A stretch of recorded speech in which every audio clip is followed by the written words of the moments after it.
Hello everyone, Professor Krizluk here.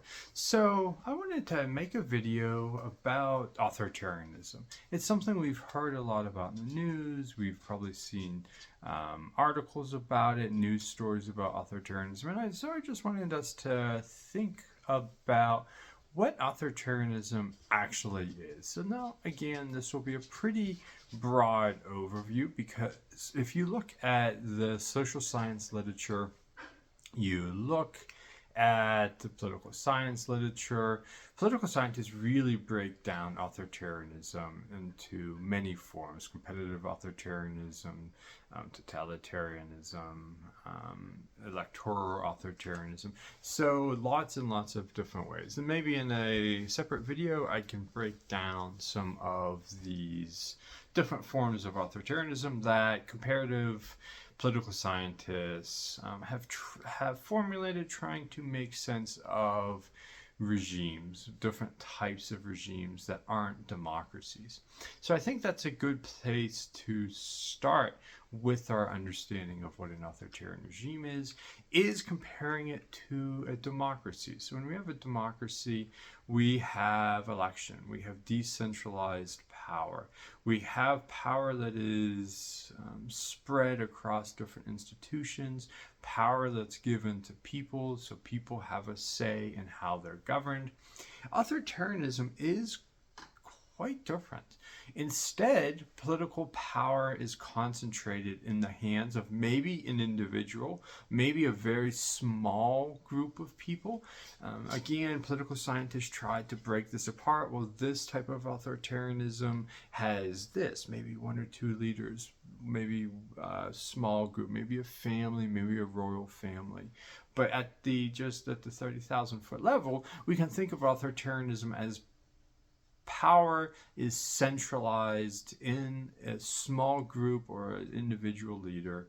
And whereas in democracies, well, to have a leader in the United States, we voted for Donald Trump. Previously, we voted for Joe Biden. We'll start to see political candidates already thinking about running in the next election down the road. We know that's a hallmark of democracy. Authoritarianism, maybe there's no elections at all. We see plenty of countries throughout history that haven't used elections. Modern authoritarian regimes, though, oftentimes do have elections. We see elections in authoritarian regimes like Russia. Although those elections aren't free and fair, there's not going to be an election next week that votes out Vladimir Putin, or next year that votes out Vladimir Putin. So just having elections doesn't make you a democracy. But when we think, okay, do those elections actually make a difference in who governs, in who's going to be the next leader, or who's in power? In a democracy, the answer is yes. Those elections do matter. In an authoritarian regime, again, controlled by a single individual or a small group of individuals, the elections might occur. There might be elections, but they're not going to vote the leader out. Now, sometimes in authoritarian regimes, there are elections that might be small elections, that might be free and fair, maybe at the city council level. And we can think about why they give a feedback mechanism to those in charge in a way that in a democracy, elections send that feedback mechanism. Well, in an authoritarian regime, you don't have that same level of feedback mechanism. So maybe a small election that doesn't really matter that much is actually free and fair. But for the most part, the elections, if they do exist, aren't free, they aren't fair. The leaders in power aren't going to get voted out. The next time there's an election in Belarus, the leader's not going to get voted out. Just like in Russia, the leader's not going to get voted out. So when we think of authoritarian regimes, political authority is centralized in maybe a single leader, a small group. citizens really lack power to influence policy through elections or representation. Again, elections, if they are held, they're manipulated to ensure that the regime survives, those in power survive. So you might see elections in an authoritarian regime, but they're not the same as an election in a democracy. So what else do authoritarian regimes have? Maybe the courts don't hold those in power accountable. So we know in a democracy, the courts, the judiciary is a check on the power of the leader, a check on the power of the executive. Maybe we're most familiar with the U.S. system. In the U.S. system, the judiciary is a check on other branches of government. We have this checks and balance system. In an authoritarian regime, there might be courts, but they might be just another piece of those in power, another piece of the authoritarian regime, another piece of the regime. They're not there to hold those in power in check, but instead try to give some facade of legitimacy. So authoritarian regimes might have a judiciary, might have courts, but they are not a check on the power. It is not an independent judiciary like we think of in democracies, not holding those in power in check. So there are elections, but they're not free and fair. The judiciary is not separate and independent. And when we think of, the legislative branch, in many authoritarian regimes, the legislative branch still exists, but it doesn't. So if we think about Russia or Belarus, the legislature isn't there as a check on the executive, isn't there as a check on those in power. Oftentimes, the legislature will just pass what Vladimir Putin in Russia wants. It's not holding the Putin regime accountable, but instead just a tool of the government to pass laws that those in power already want. So we're starting to see a trend here. In democracies, we have checks and balance. We have restraints on those in charge. In an authoritarian regime, these institutions either are breaking down, have broken down, or are already controlled by the state. The elections aren't free and fair. The judiciary isn't holding those in power accountable. The legislative branch isn't its own separate entity that is passing laws that the people that sent them there want passed. So we can already see, even just at this 30,000 foot level, the differences between a democracy and an authoritarian regime. So these checks and balances, this hold on power that we know is important in a democracy, simply is not there.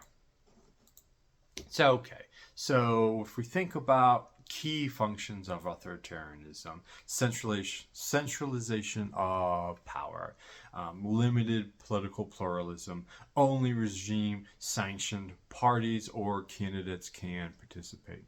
Again, using Russia as an example, Alexei Navalny, who when he was alive was viewed as a threat to the Putin regime, so he wasn't allowed to run for political office against Vladimir Putin.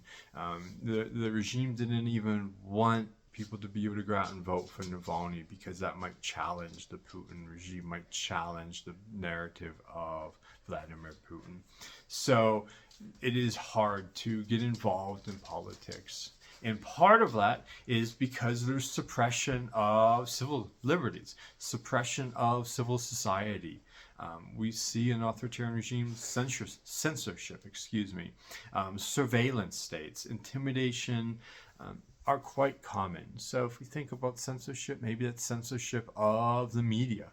Maybe there's not a free and fair media that can hold the government accountable. Again, in a democracy, a free and fair media is a hallmark of holding those in power accountable. In an authoritarian regime, maybe the state itself controls the media. So the state gets to control what is on, what is broadcast, what is put on television, or at least limits what is put on television. Maybe limits the opposition political candidates so they don't have time on television.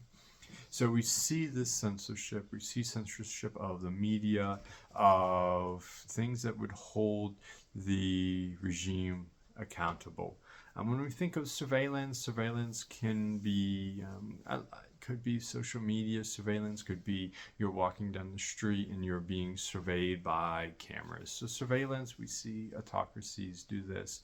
Maybe you go to a protest and the state's recording you. So now they know that you went to the protest. And we see a lot of this in an authoritarian regime like Russia, where maybe then those individuals lose their jobs, especially if their jobs are connected to the state, which a lot of jobs in Russia still are. So due to surveillance, people that go to protest then face those repercussions. So that maybe others don't go to protests. So authoritarian regimes crack down on civil society like this. And intimidation, of course, that goes with surveillance. Intimidation, don't you dare protest, don't you dare speak out against the regime. There might be repercussions. Some of it might be you go to prison, you might lose your job. Intimidation factors absolutely play a role. So other ways, maybe it's through propaganda, maybe it's suppression of dissent again, beating up protesters, arresting leaders of protest. And as I said, propaganda, maybe it's the regime puts out pro-regime propaganda.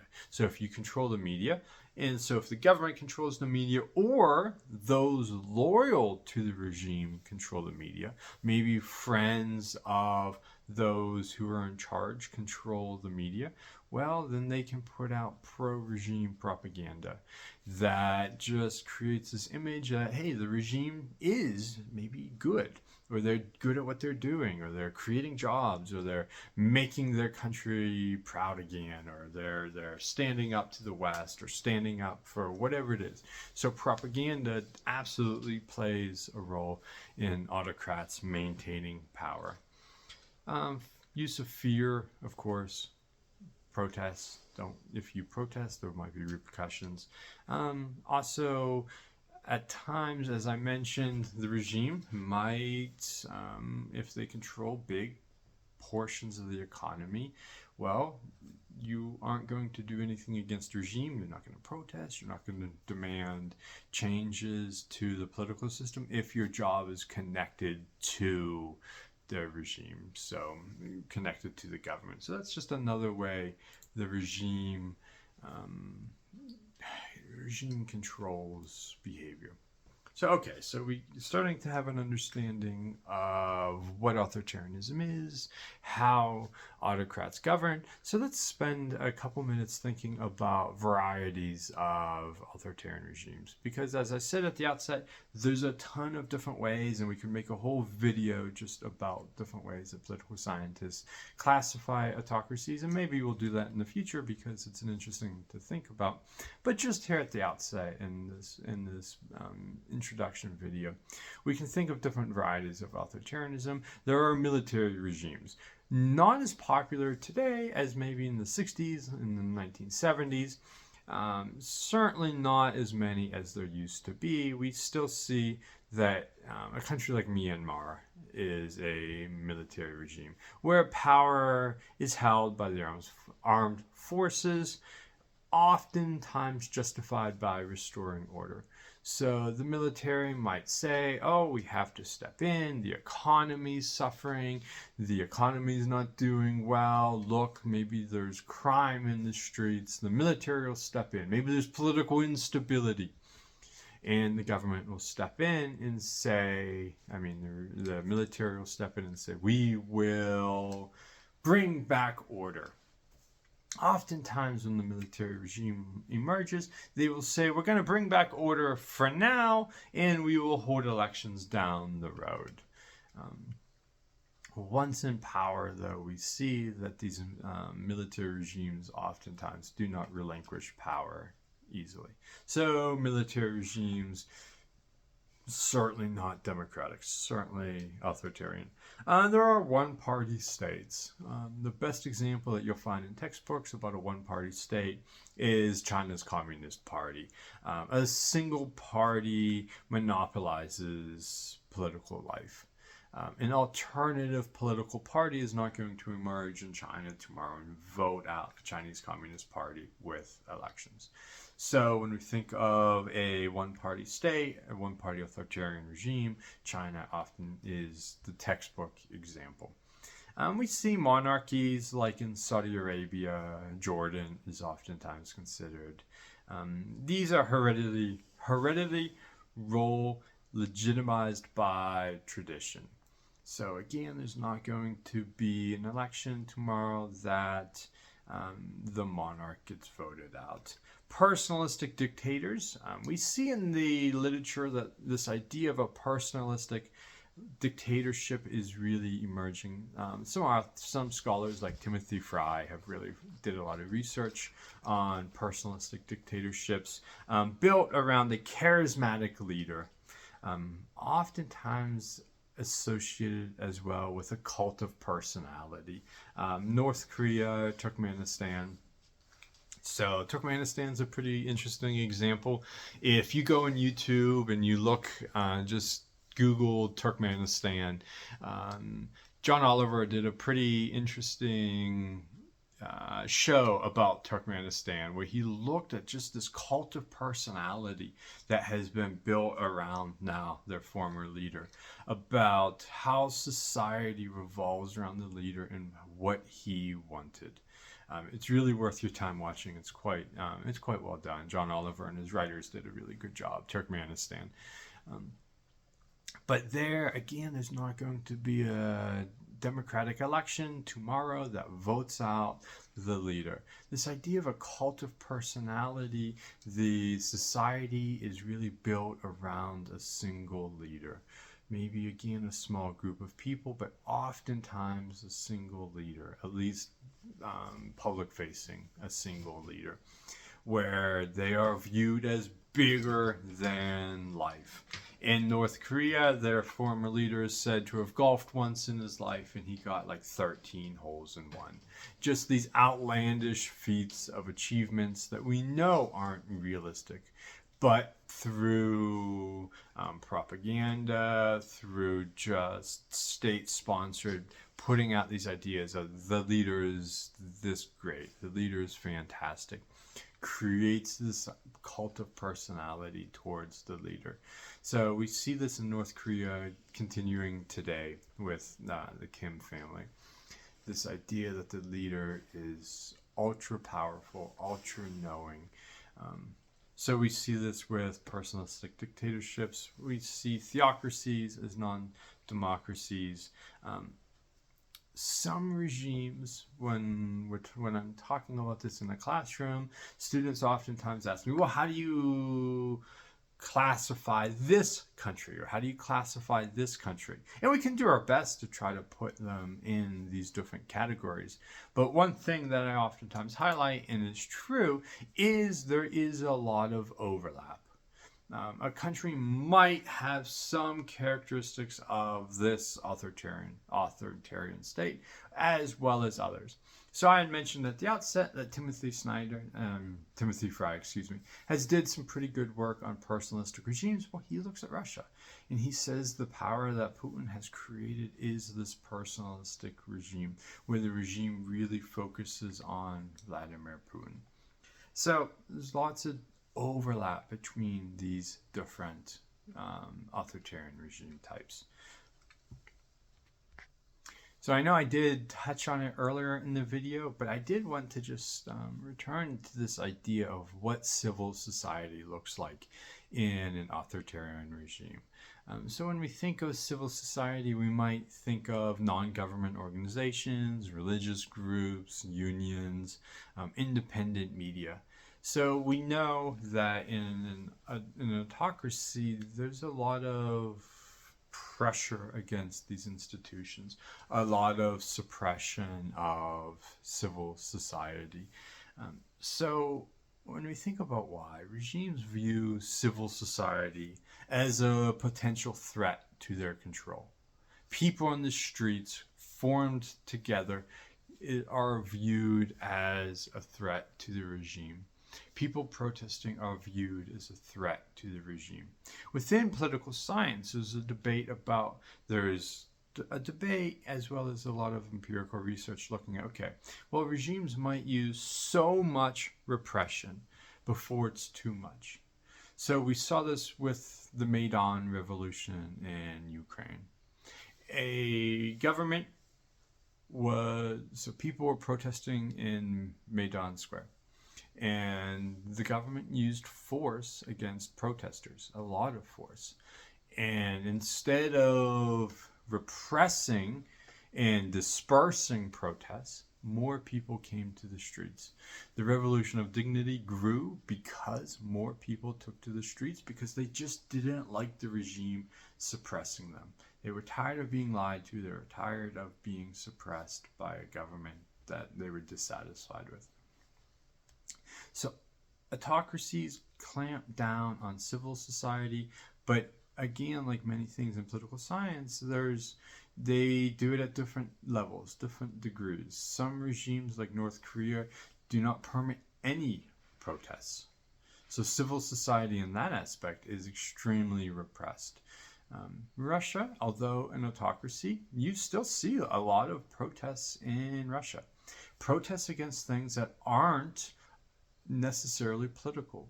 So we've seen over the past decade some pretty big protests in Russia against the garbage collection or city planning or against city government officials. The regime doesn't necessarily crack down on these protests. The police might come, but they might not arrest a lot of people. They might not use violence against the protesters. So we absolutely see different degrees of how the regime clamps down on civil society, depending on a lot of things, but how repressive the regime is, of course. Again, a lot of debate, a lot of trying to understand in political science circles about, okay, well, why do some regimes repress a lot? Why did Muammar Gaddafi repress a lot versus other regimes that maybe allow a little bit more dissent? So the big takeaway there is that civil society, whether it's the media, unions, organizations, are, broadly speaking, oftentimes clamped down or repressed in an authoritarian regime, but two different levels, two different degrees. And when we think about why, is because these civil societies, these organizations, can be viewed as a threat to the regime. So we started with this pretty broad understanding of what an authoritarian regime is. Again, we can think about it as a regime that doesn't have free and fair elections. Maybe it doesn't have civil society. There might be elections, there might be civil society, but they are not going to bring about change as openly, as expectedly as in a democracy. So when we think about authoritarian regimes, places like Russia, North Korea, China, different government types, different types of authoritarian regimes exist. The last thing I wanted to talk about was state control of the economy in an authoritarian regime. So we'll just briefly highlight and talk about, oftentimes in an authoritarian regime, there's a lot of state intervention into the economy. And there's a few reasons why. One is that government officials want to get rich. They want to engage in what's called rent seeking. They want to siphon off resources. They want to maybe use the wealth, if it's like a mineral extraction, to get rich, as well as to pay certain segments of the society off. Maybe you need a strong police state. Maybe you need security services. And in an authoritarian regime, they oftentimes have pretty strong security services. This takes a lot of money. So you siphon off state resources. State resources aren't necessarily used for the benefit of everyone. Again, this is painting with a pretty broad brush. Different authoritarian regimes handle state resources differently. Some authoritarian regimes aren't wealthy at all, and so they don't have a lot of state resources to siphon off, to use as they see fit. The takeaway there can be we see a lot of corruption. A lot of corruption can help reinforce political loyalty. If you are getting rich because you're connected to the state, you're connected to those in charge, you're probably less likely to rise up, to speak out against the regime. So control of the economy, or at least control maybe pieces of the economy, definitely a hallmark of authoritarian regimes. Okay, so if you made it to the end, thank you. I appreciate you letting me talk to you about authoritarian regimes, different types of authoritarian regimes, civil society, and authoritarian regimes. Okay, thank you very much.